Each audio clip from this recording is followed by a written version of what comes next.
Yawar Maita was the 12th ruler of the Inca realm, ascending to power during a period when the empire's borders stretched from the valleys of Cusco to the edges of the Pacific coast.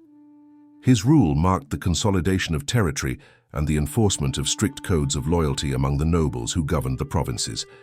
He was known not for cruelty, but for precision, a leader who measured strength through order. Guys, can you help me to hit 1,000 subscribers on this channel? And it's my dream, sorry for interruption. It's humble request, let's jump into the video. Born in the highlands of the Urubamba Valley, Yawar Maita was the son of an Inca general who died during an expansion campaign. The young prince was educated by priests and scholars in the Temple of the Sun, where he learned astronomy, law, and the sacred duties of the Sapa Inca. His early years were marked by discipline, and he was often described as silent and observant, valuing thought over speech. When he assumed the throne, Yawar Maita inherited both wealth and unrest. The newly conquered regions in the north resisted the empire's tax system, while tribal leaders along the eastern forests refused to send tribute to Cusco. Instead of launching immediate wars, the young ruler reorganized the administrative network. He established regional governors known as Tokoirikok, or those who see everything, to report directly to him.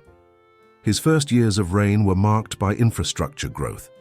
Under his command, vast roads were expanded to connect distant provinces, and the famed suspension bridges over canyons were reinforced. These bridges were symbols of unity, woven from grass and fiber. They represented the interdependence of each community. To Yawar Maita, the bridge became more than a structure. It was an emblem of faith, trust, and obedience to the empire. The Inca state functioned on reciprocal obligation. Each man contributed to labor, each noble to governance, and each priest to spiritual harmony. Yawar Maita's reforms strengthened this order. He demanded that loyalty to Cusco was not just political, but sacred. Treason, in his view, was not merely an act against the king, but an offense against the gods who sanctioned his rule. Religious life during his reign flourished. The festivals of Inti Raymi, dedicated to the sun god, reached new levels of grandeur. Thousands of citizens gathered in Cusco's plaza to offer maize beer and golden effigies.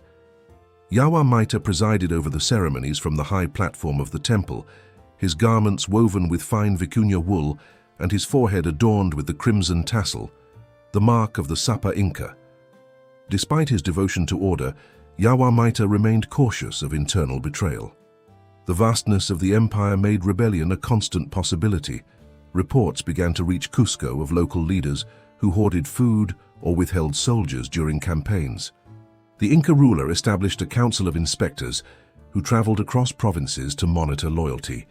This system reduced corruption but created fear among the elite. The bridges once used to unite provinces began to carry a new symbolism. Rumors circulated that the king used them to test the faith of his subjects. It was said that one day he witnessed a messenger crossing a damaged bridge without hesitation, and the man's survival was seen as a divine sign. That story spread across the empire, and from it Yawar Maita conceived an idea that would later define his rule, the Trial of Fear. Before that system emerged, Yawar Maita's focus remained on prosperity. He oversaw irrigation projects that transformed barren slopes into fertile terraces. He introduced communal storage houses, or kulkas, to secure food for years of famine. His economic order was practical and mathematical. Each village's contribution was recorded in quipus, knotted cords that served as the empire's data system. Foreign relations under his reign were stable. The neighboring Chachapoyas and coastal peoples of the Nazca lands submitted peacefully after his envoys offered trade incentives and protection. Yet stability also led to complacency. Some nobles, distant from Cusco's influence, began to act as small kings within their regions.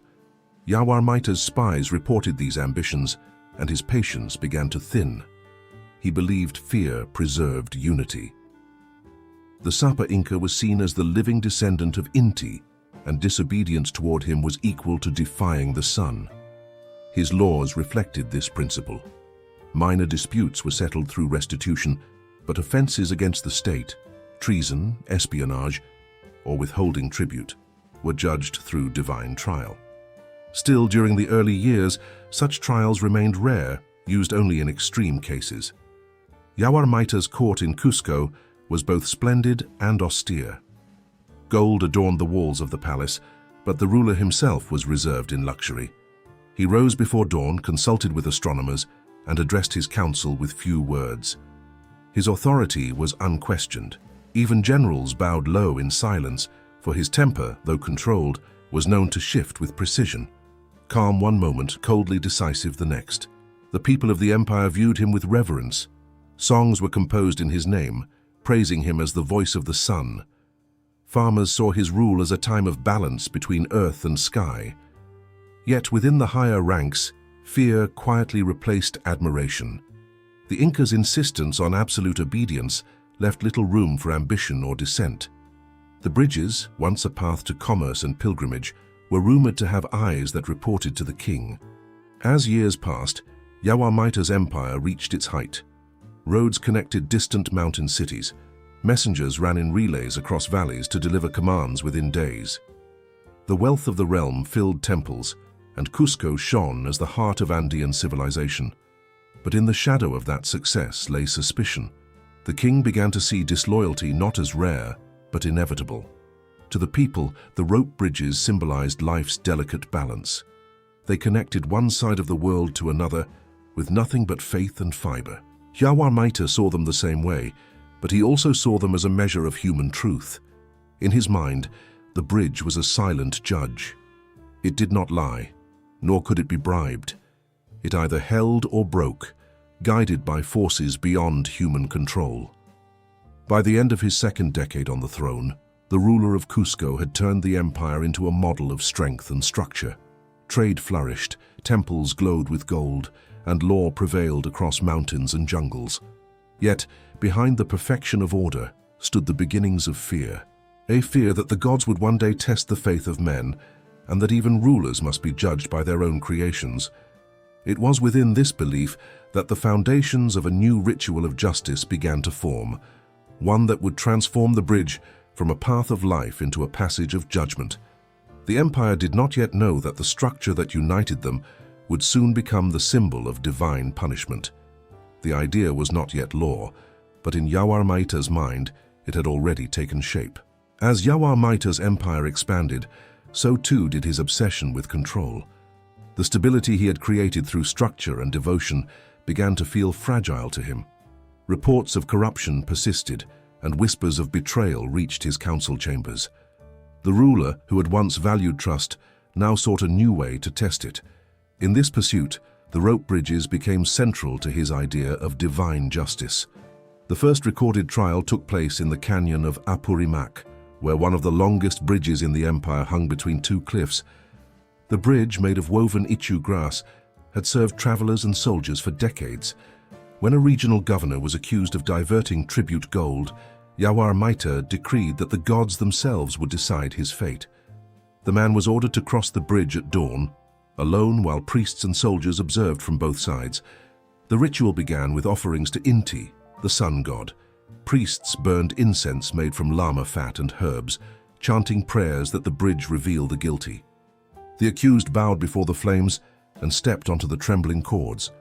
He moved slowly, his hands gripping the side ropes as the wind surged through the canyon. Halfway across, one of the supporting strands snapped. The man fell into the abyss, his cries lost beneath the sound of rushing water. The crowd watched in silence, and Yawar Maita declared that the gods had spoken. From that day forward, the Trial of Fear became law. The procedure was documented by scribes and enforced by the Inca's council. Those accused of treason, blasphemy, or deception faced the bridge, not the courtroom.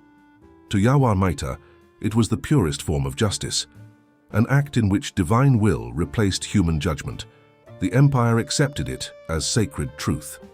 In Cusco, engineers were instructed to inspect and maintain the bridges used for trials.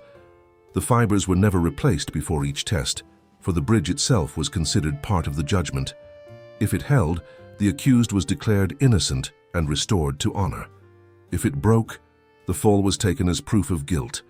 No Inca official questioned the method, for to doubt, it was to doubt the gods. As the years passed, The ritual evolved into a ceremony of fear and reverence. The condemned were led to the edge of the canyon at sunrise. Priests painted their faces with white clay to symbolize purity before judgment. The accused carried no weapon, only a small token of their household, a reminder of what they risked losing. The bridge swayed under each cautious step, the woven grass creaking against the mountain wind. The trial of fear was not limited to nobles. Commoners accused of espionage or disloyalty to local governors were also subjected to it. The empire's justice system had become both spiritual and psychological. The fear of the bridge's collapse ensured obedience without the need for constant violence. Few challenged the verdicts, for the belief in divine intervention was absolute. Not all were convinced of its fairness. A few high priests quietly debated whether the gods would truly waste their power on the fate of single men. Yet none dared speak these thoughts before the Sapa Inca. Yawar Maita had turned his belief into policy, and his conviction was unshakable.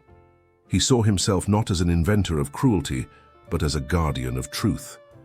The rope bridges themselves took on new meaning in Andean culture. Songs once sung about their craftsmanship were replaced with hymns of divine justice. Villagers avoided crossing certain bridges at night, believing they were haunted by the souls of those who had fallen.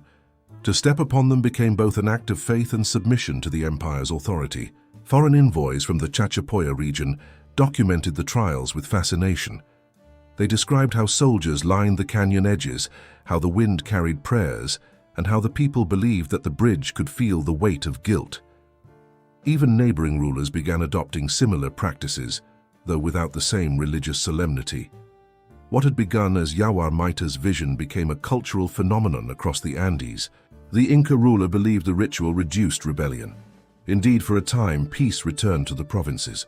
Governors worked with renewed loyalty, afraid of even the slightest suspicion of betrayal. Tribute reached Cusco on time, and military campaigns faced little internal disruption. To the outside world, Yawar Maita's system appeared successful, a perfect blend of fear and faith, maintaining imperial order. However, the ruler's reliance on divine judgment began to change him. He became withdrawn, consulting priests more than generals. He spent long hours in the Temple of the Sun, questioning whether human justice had ever been truly pure. His obsession with truth had become an obsession with control.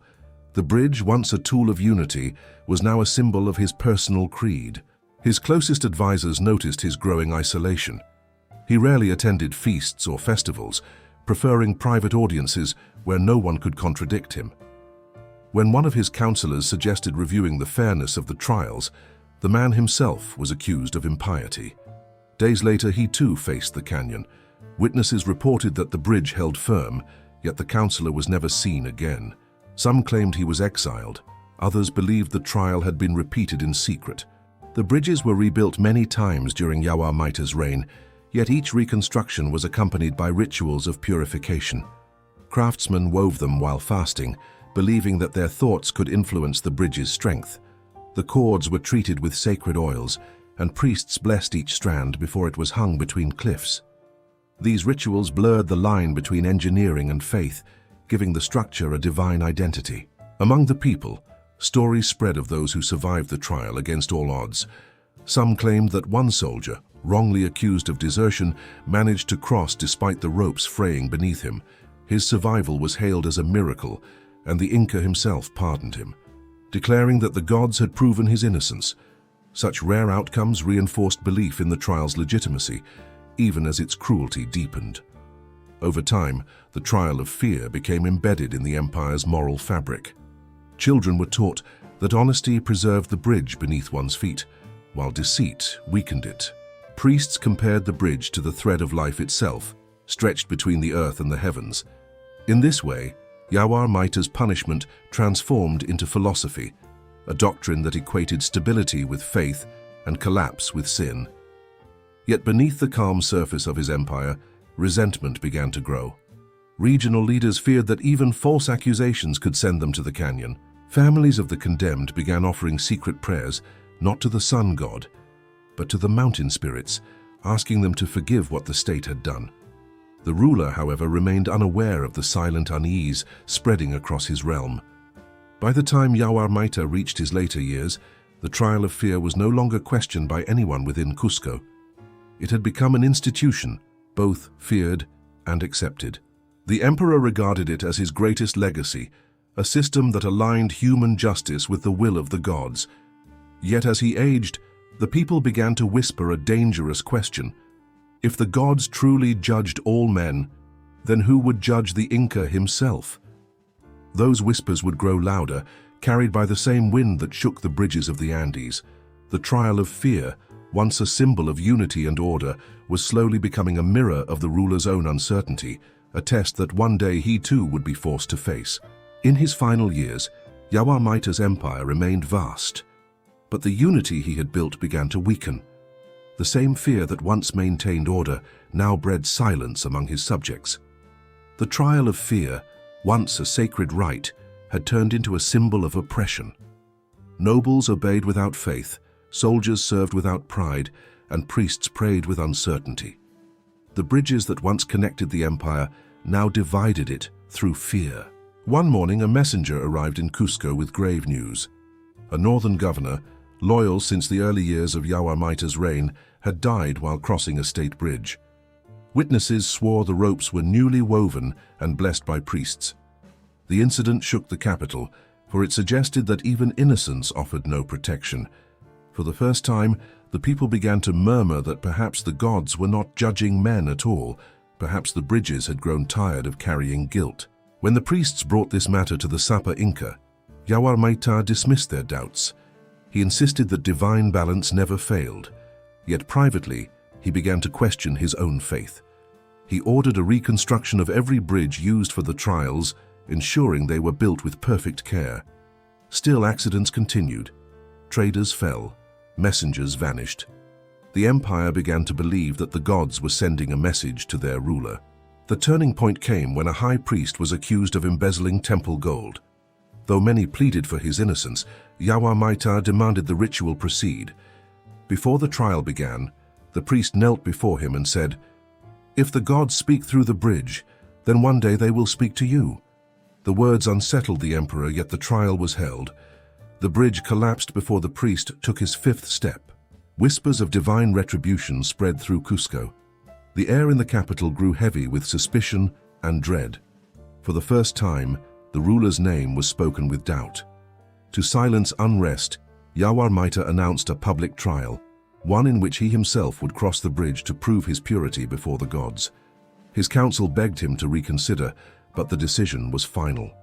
He declared, "If the bridge holds, the empire stands firm. If it fails, then the gods have chosen otherwise." At dawn, under a grey sky, the people gathered in silence along the cliffs of Apurimac. The emperor appeared in full regalia, carrying no weapon, only the staff of his office. He stepped onto the bridge, its fibers swaying beneath his weight. The wind grew stronger, the cords creaked, and for a moment the vast empire seemed to hold its breath. Yawar Maita continued forward, each step echoing through the canyon. He reached the midpoint. Then the sound came, a low, sharp crack from the main fiber beneath his feet. The bridge lurched violently. Witnesses saw the Sapa Inca raise his head toward the sky before vanishing into the mist below. No body was ever found.